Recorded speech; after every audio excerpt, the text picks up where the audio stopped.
The Canucks just pulled a nifty bit of work here by acquiring Nikita Zadorov from the Calgary Flames for the fifth-rounder they had just acquired from the Hawks for Anthony Beauvillier, and a third-rounder in 2026. That's honestly way cheaper than I would have guessed, especially when you consider that Calgary just traded him to a divisional rival. Obviously, Zadorov isn't someone who you can stick on your top pair, but he's almost exactly the player the Canucks needed.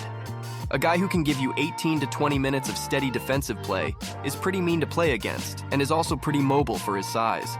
The Canucks lacked someone like him in their lineup, especially with Carson Soucy out of the lineup for the next little while. This is a meaningful upgrade for the Canucks blue line in my opinion, and to do that with basically a redundant winger in Beauvillier and a third-rounder, that's really tidy work from Canucks GM Patrick Allvin.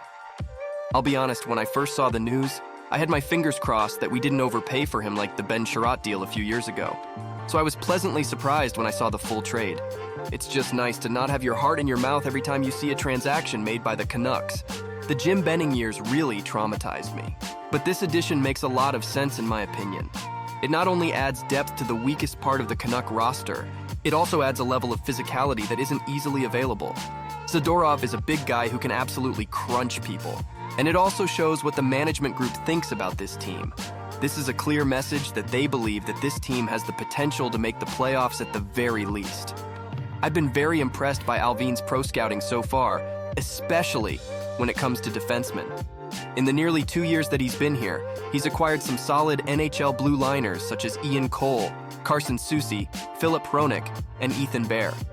None of these, with the exception of Hronek arguably, are big names, but the Canucks needed stability, and these guys have been able to provide just that. As for the Flames, I understand why they made this move. Zadorov hasn't had the best start to the season and had made his intentions pretty clear when he requested a trade from the Flames a couple of weeks ago. This also opens up some cap space for the Flames, which will give them more flexibility as well, which I think is critical for a team in limbo like the Flames. It'll give them the flexibility to react more quickly and allow them to either add impact players or take on contracts for picks at the deadline depending on how their season is going. I don't know what it is, but for two teams that are very obviously rivals and have been for decades, they sure do love swapping players with each other. It's very interesting. What do you guys think about this move for both teams? Are the Flames about to become sellers this season?